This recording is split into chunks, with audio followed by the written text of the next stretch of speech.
phakathi kwethu kule vesi yamashumi amane anethoba kukho amazwi afundeka ngohlobo yima isibindi usukume uyakubiza makadunyiswe Yesu Kristu.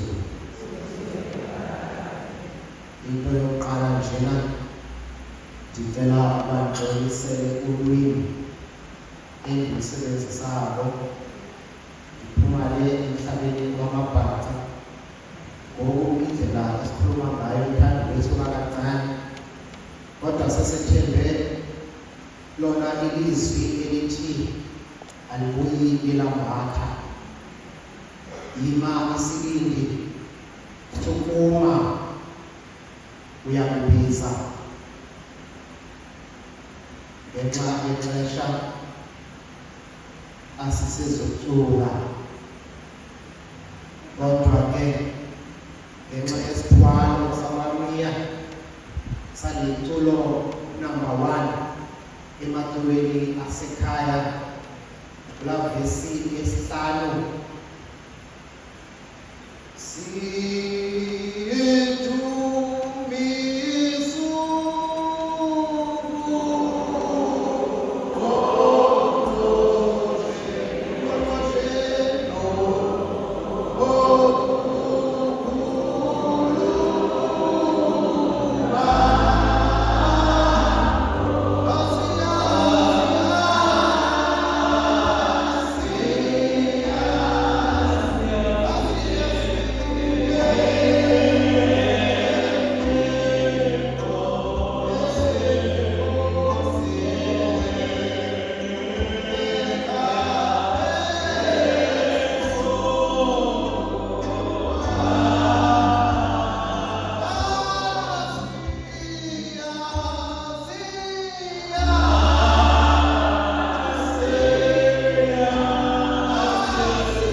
indawo yaseJerikho sizakhumbula ukuba kule ncwadi kaJoshua amaSirayeli engena ezweni lesithembiso eKhanana idolobha lokuqala abalidlayo noma abatholayo idolobha laseJerikho ekwakuyidolobha elakade liqinile linendonga ekungadluleki kuzona. Kwathi ngomyalelo kaNkulunkulu bayijikeleza kasikhombisa zaseziwa indonga zaseJerikho, indonga ezazikade zingawi. iJerikho lena ishuthi indawo lapho uNkulunkulu azibonisa amandla akhe. Kwathi into ebekwaziwa ukuthi ngeke ize yenzeke yenzeka. Zawa izindonga zaseJerikho. Ethuba ngoku uJesu njengoba edlula kule ndawo yaseJerikho, sekukhona into esikhobisayo ukuthi uNkulunkulu uzakwenza into engenzeki kule ndawo. Njengoba akwazi ukuthi awise udonga olungawi, kukhona lento engenzeki azayenza. Yangena uJesu eJerikho, ekuphumeni kwakhe ahlangane nalesixuku ahamba naso sabafundi bakhe kanye nabanye abantu. Bese kuba nalomuntu ekuthiwa uyindodana kaTimewu, ogama lakhe kunguBhathimewu. Ukuthi kusho ukuthi indodana ngolwimi lwesi-Aramayiki noma lwesiHebheru. Bese leli gama elithi Timeyu noma Timeyus igama lesiGrike elichaza into exabisekileyo noma enentengo ephezulu. Eshuthi uBhathimeus lona impumputhe, igama lakhe liwundodana ebalulekile, indodana ebalulekile.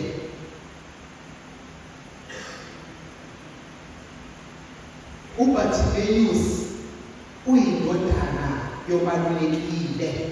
Eshuthi noma eyimpumputhe enjalo, kodwa usayindodana yobalulekile.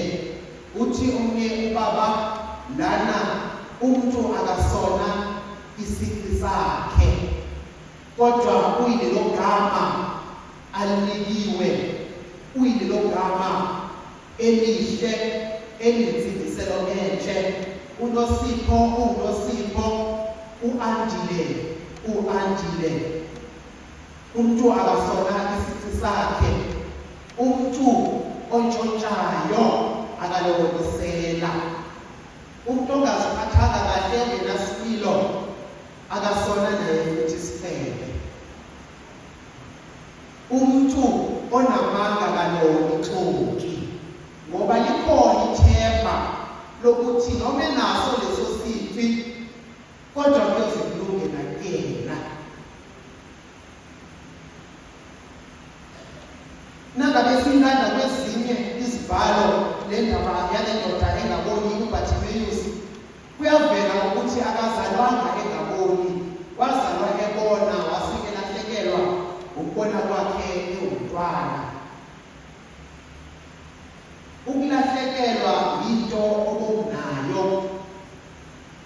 Ungathi kungcono ukuthi uzalwe ungenayo kunokuthi ube nayo into bese ilahleke. Kungcono ukukhuluma ukuthi awunaye umntwana kunokuthi unomntwana bese alahleke. Umzali, imoto, umsebenzi, yindlu. Kungcono ukuthi awukazi ube nazo kunokuthi ube nazo bese ziyalahleka. uBhathimeus lona ngenxa yokungaboni kwakhe akanalo usizo empilweni yakhe. Uyisiqili, uphila ngokucela, akakwazi ukuzenzela. Kuyaphoqeleka ukuthi akacele ngoba akakwazi ukuzenzela. Ayikho indlela angenza ngayo. Akathandi naye ukuphila ngokucela, kodwa ayikho indlela. Uzathini? Uphoqelekile ukuthi akacele ngoba akaboni, akakwazi ukuthi aziphilise njengamanye abantu. Umuntu ohlele ekhangezini othulile, umuntu ohleli ebonga, umuntu ohleli ebusisa, ethi Nkosi ayibusise nangabe kumenzele into, uhleli ekhangezile, ewubheka ukuphiwa. Kubuhlungu ukuba umuntu okhangezile, ukuba umuntu ophila ngokubonga, ukuba umuntu ophila ngokucela. Engazi ukuthi lemvuselelo ibhekise kakhulu ebantwini abangasebenzi noma babesebenza balahlekelwa imisebenzi yabo, kwanalaba futhi abasebenzayo abasezalahlekelwa imisebenzi yabo ngenxa yesimo esikulo kulelizwe. Kubuhlungu kakhulu ukucela ukukhangeza ukubonga, ngoba abanye abantu bona ababongi abaceli. Umuntu ushona ku-ATM afika coffee pin, ufika swipe noma thephe, besithi kha ushili uthi ukuba u-5,000 nalowo 5,000 uzathenga ipheli nezicathulo elizayogqoka kuleyo event eyi-1 bese zibeke phayana zilala uthuli, ngoba unayo indlela yokwenza. Kodwa mna kufanele ngihleli ngikhangezile ngicela, kufanele ngihleli ngibonga, ngiyaphiwa, ngiyathengelwa, ngisho nemali yokuthenga i-airtime ngiyayiphiwa, angikwazi ukuzenzela. Sengesaba nokucela, ngiyahlala ngingabi ku-WhatsApp inyanga yonke, kanti kunzima ukuyocela ngoba akunandanga ngikucela futhi ubunzima bokusokola. Kunokwenzeka futhi ukuthi lokho umuntu uzithola ekhathele, nawe uyafuna ukuzenzela, kodwa yonke into ayizamayo imnyama. Uyawaphaka ama-CV uzithulekele ukuthi cwaba, yazi ngathi ngcono nabo-regret, ngcono le-email ethi we have received your application, however we regret to inform you ukuthi you are not selected. Kungcono lokho kunokuthi uphake i-CV uthuleke uthi kwaka. Khathele ufuna ukuzenzela kodwa ayikho enye indlela. Mhlawumbe kunokuxakeka, umuntu useze wazivikela wathi yazi nangase kuvela ithuba ngengize ngiliyeke, noma ngathiwa lizavenzisa izinto eziphambene nezinto engikholela kuzona, kulungile. Ngendlela engixakeke ngayo nangendlela engikhathele ngayo lowo kukhangezwa, mangase qhamuka imeneja kamasipala ithi angilale nayo izethe umsebenzi, sengingafane ngenze ngoba ngikhathele ukuhlala. Bese thina lowo muntu simjaje, simgwebe, sithi wangena ngokulala nemeneja, kanti bese khathele ukuhlala, ukhathele ukukhangezwa. Yazi nangabe ungasebenzi, uxakekile, awukwazi ukuzicabangela, uyacatshangelwa, uthi uhleli ubukela i-TV ukuze ukuthi awulambanga yini. Obviously nalo kulandeliza ngapha lokuzokudla, kodwa ngoba nako nabantu abangenzelayo banalawo mandla, bazizwa benalawo mandla ukuthi bona bamthathele izinqumo. Ungathi ngathi sewulambile hamba uyodla, kodwa futhi ngiyazi ukuthi nalo kudla kuqhamuka khona. Ngizathi noma ngingafile ukuthi ngidle, ngizahamba ngiyodla ngoba ngizothini, angisebenzi phela lekhaya. Manje ngangathi sathiwa sifike uqede wenza kanje, hamba uyodla. Mangasebenzi futhi awuzikhetheli lezinto, awuzikhetheli ukuthi ufuna idatha engakanani, uyathengela lelo datha konke lokho. Lo muntu akuthengele ka-R5 power uzabonga lokho, kodwa uyazi udinga amagigi amathathu ngenyanga, kodwa uzabonga lokho ngoba phela ucingile. Nangabe ungasebenzi futhi kuhleli bangazi ukuthi awenze okwanele. Abantu abazathi uyawafaka yini wena ama-CV, ngoba engabazi ubunzima bokuthi ufake i-CV ithuleke kanjalo. Abanye bathi awuqali noma ibhizinisi, awufundi nokweluka abantu, awugundi ngokugunda, uhleli njena awenzi nelayisensi. Abantu bahleli bengaliyomva ukuthi babone ukuthi awenzi ngokwanele, wokuhleli.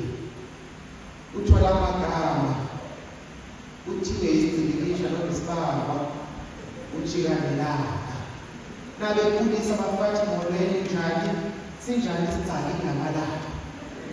Njengoba kuyehlobo kuzakuthi ukuthi yiphi indawo enomthunzi omnandi kakhulu kulapha ehlahleni noma kulethalweni ngoba uyinto yokudlala.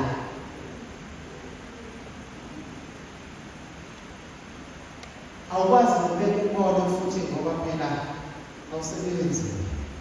Lokhu kungakuhle kangakanani ngoba ungcebile. UBartimaeus naye-ke le ndoda engaboni unjalo, uphila ngokucela, uphila ngokucatshangelwa, uphila ngokwenzelwa ngoba engenawo amandla okuzenzela yena.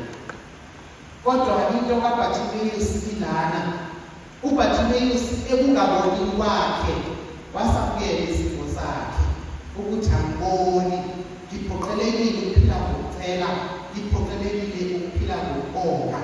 Kubalulekile ukuthi nangabe umuntu usamukele isimo sakho, lesimo kusona samukele, lesimo sokujika ngesigcawu hlala esigcawini sakho, uthi mawubona ukuthi shisa kakhulu ushintshe kwenye indawo, yamukele imeko, samukele isimo okusona. Ungaziphathi kodwa njengabantu abame kahle, uhlale kuleyo ndaweni eyiyo. Mawungasebenzi kaphikiswa kwabantu abangasebenzi, ngoba abantu abasebenzayo. Lokusebenza futhi mawukheshiya ungaziphathisa okwe-regional manager.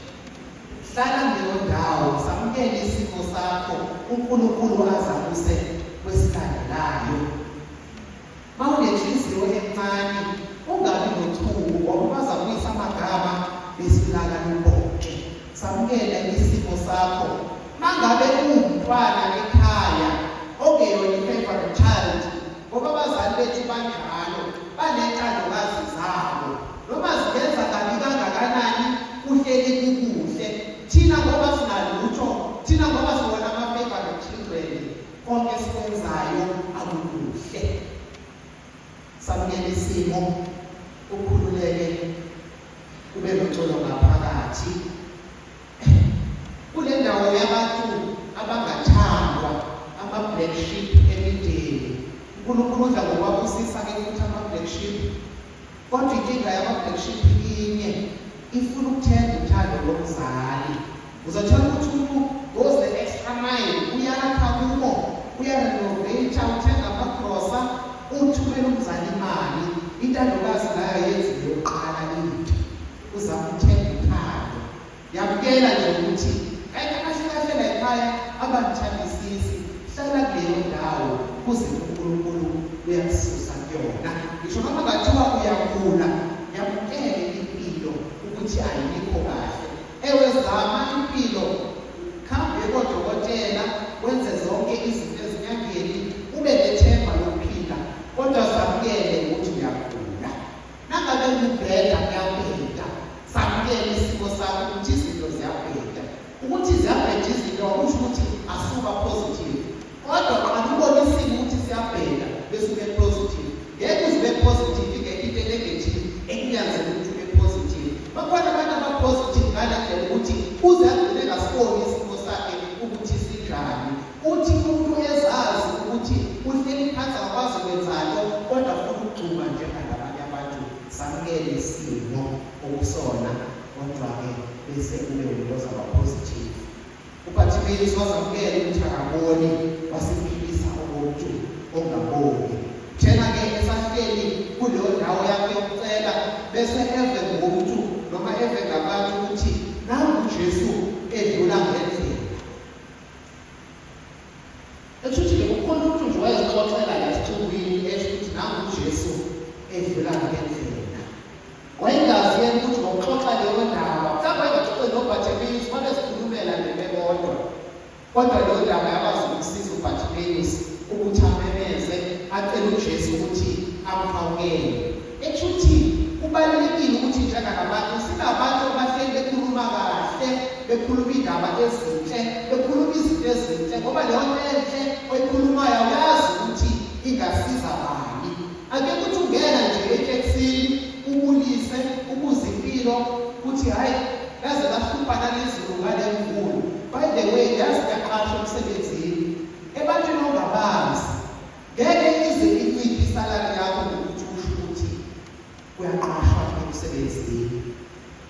Kubalulekile ukuthi sibe abantu abazakhuluma izinto ezinhle ngeke sazi ukuthi ziyosiza bani. Kubalulekile futhi ukuthi ubaplane nabantu futhi ngandento enhle yabelana nabanye abantu nangabe ngesendi yezikhwama ubani kwelesikhwama esifamous iluwela mhlawumbe ithi kunesendi yezikhwama zeluwela noma kusisi njalo isikhwama esingacacaca mhlawumbe ithi yazi kunesendi yakaluwela bese u-800 ngokusesi u-600. Kubalulekile ukuplagana empilweni. Ade ukuthi lesi sakho sizashwika sibe sincane sibe singaka nawutshela umuntu ukuthi into wayitholaphi. Sabantu siyakhala inyoni yakhasideke yensibazeke inyoni. Uyavuka uJesu ukuthi uyadlula uBhathimiyeyu uyamemeza uthi Jesu ndodana kaDavide ngihawukele. Akasho ukuthi Jesu ngihawukele kodwa uthi Jesu ndodana kaDavide. Ngokuthi asho njalo uzama ukuthi uJesu angithathi machance kodwa ngiyakwazi ngivile ngawe ukuthi uyakwazi ukunceda. Ngicela ungincede nathi masiya kuNkulunkulu kubalulekile ukuthi siyabantu abanjalo. Mkhumbuze ithi Jesu yakhumbula ngonyaka ukuthi kwakunzima kanjani and you came through. Jesu usengaphinda nakukwenza. Kubalulekile ukuthi senze lokubudlelwane noJesu ukuthi simbuyisele emva ukwenzela ukuthi thina sizakwazi ukuba sincedakale. Bese kuthi nayimemeza ethi Jesu ndodana kaDavide ngihawukele lempumputhe ewuBhathimiyeyu bathi abantu thula. Asazi ukuthi theni bekuthulisa kunokwenzela ukuthi bathi thula ngoba uyasifundekela ngoba nangakukhuluma ungenanto esandleni umsindo uhleli ungena kabi ebantwini abanotho nombono obekayo uvele untanyaka ebusweni ngesimanga sokuthi akwazi ukuthi awungalutho wena unotho. Bona ukuthi labantu abasebenza kahle abanezimoto ezinhle bayilawula kanjani imizi yethu, bawulala kanjani amakhaya ethu. Siva ngabo ngesimanga sokuthi phela bona abanotho thina asingalutho. Kunokwenzeka kodwa futhi ukuba bathi thula ngoba naku kunengqokozelo eningi kakhulu. Lokho ozama ukumemeza ngeke akuve ngobani ngoba kunomsindo kakhulu. Kodwa kunokwenzeka futhi ukuthi bathi akathule ngoba abafuni ukuthi asizakale. Ngoba kwizimo esikuzo kukhona abantu abangafuni ukuthi sisizakale. Bakhona abantu abathi silunge sinjalo. Khona abanye abantu ukuhlupheka kwabanye abantu kuyabanwaya abathi inhlaza yabakhaza. Kwena abantu abachazayo nangakucela lento uyachazela umuntu. Ngoba leyo nto imenza azive enkulu, imenza azive ebalulekile. Bakhona futhi ababukela phansi abathi noma ngalunga kuzobefana ngoba velelo akanangqondo. Nangabe umuntu ongenalutho uthathwa njengomuntu ongenangqondo. Yiko abantu becingela bekutshela ukuthi ulambekile.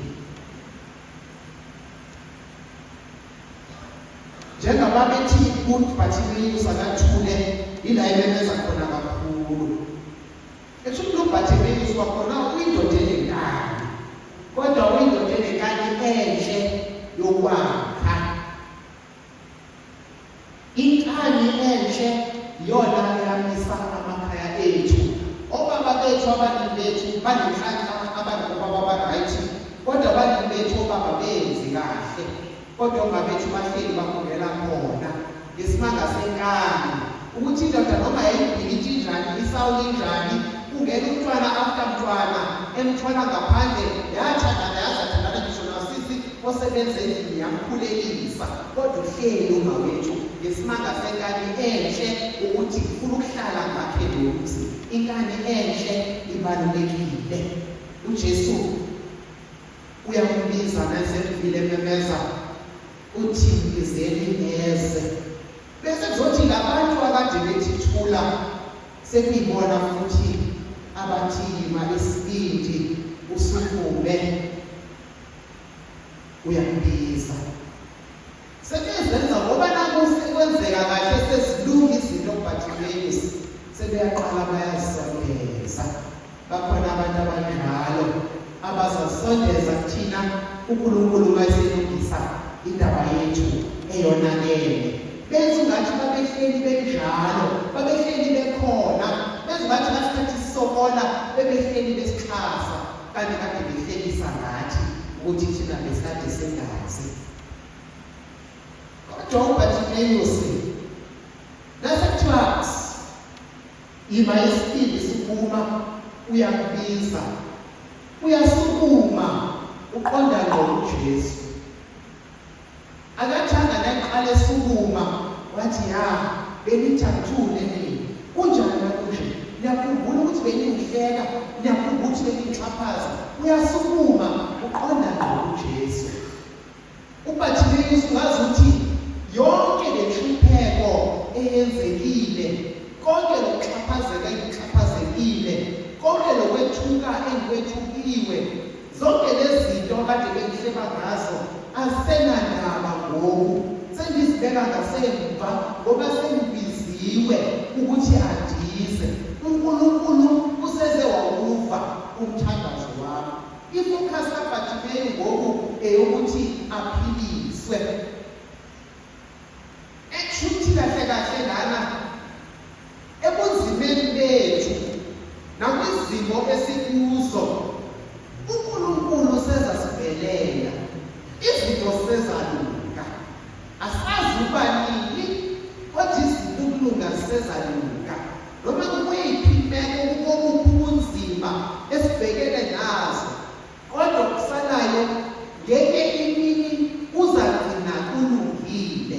Into ebalulekile nasezilunga izinto noma nasezilungile izinto ukukhula bese ubheke impumelelo.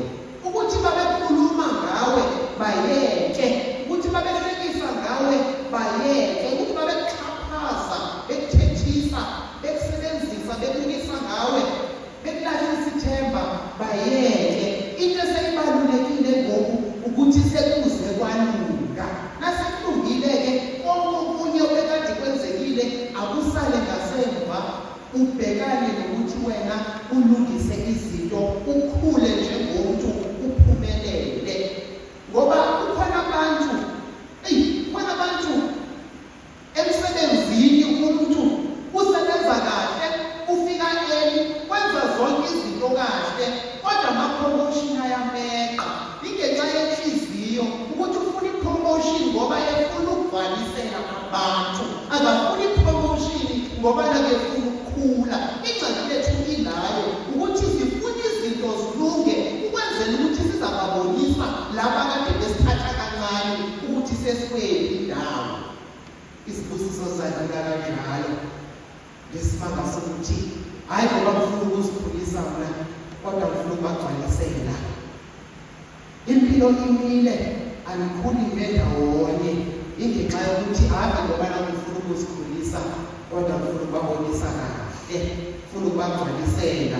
Umuntu aze athi esekhathele ukufunda, kodwa uzaphindela esikolweni ngoba khona ufuna ukubagcwalisela ukuthi ngizakwazi ukuthi ngibe namadigri amathathu.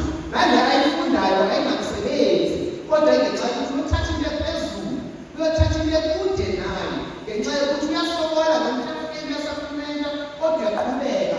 Hayi ngoba nake ufuna ukuzikhulisa, hayi ngoba nake ufuna impilo engcono, kodwa ufuna ukugcwalisela abanye abantu. Kunabantu abavuka ekuseni ngo-4 aqonde ejimini, ijima kuyona into yakhe, kodwa ufuna ukugcwalisela laba ababethu besithwapha, ufuna abantu kahle ukuthi hayi naye usekhona ngoku. Umuntu uzancame ukwenza into engavumelani naye ngesimanga sokuthi ufuna ukugcwalisela abanye. uBartimaeus into ebalulekile kuyena ukuthi abuyisele ukubona abone, hayi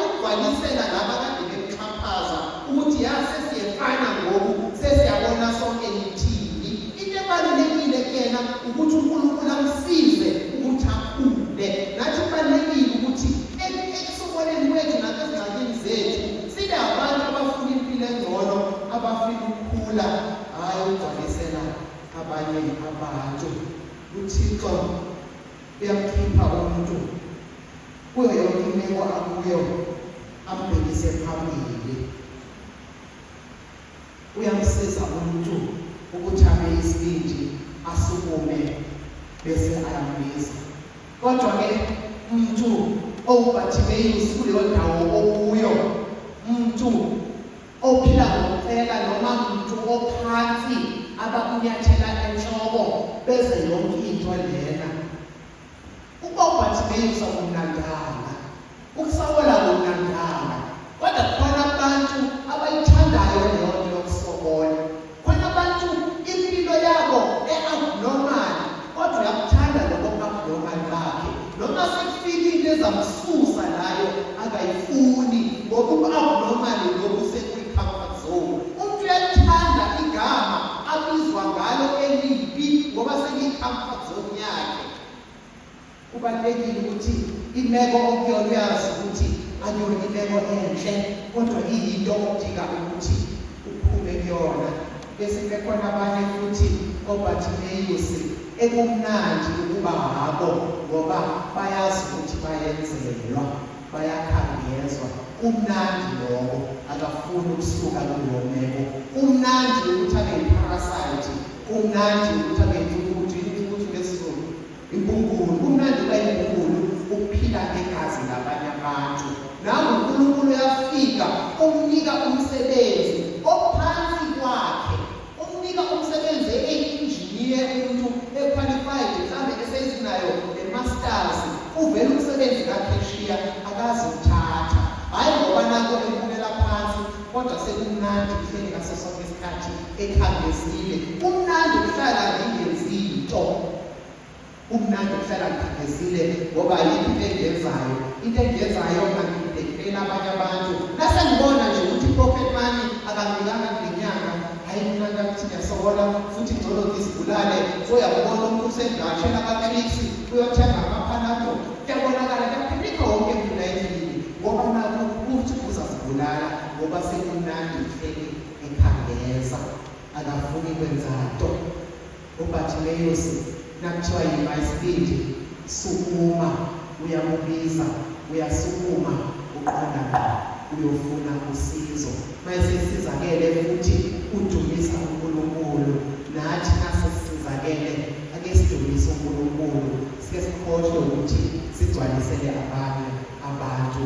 Kulowo okwazi ukuthi vela phambi kwakhe singena sono, asingenisele into lezo bakhe sigcoba simemelela ukuthi ixolo leyo nokubekho usuku nembeko namandla negunya ukuze lutho fefele Nkosi yethu Yesu Kristu uthando kaThixo uyise uzalwa nguMoya Oyingcwele nokuhlala phezu kwethu ngambe kude kuye yasisithunjisiweyo Nkosi yethu Yesu Kristu ngoku nangaphakade.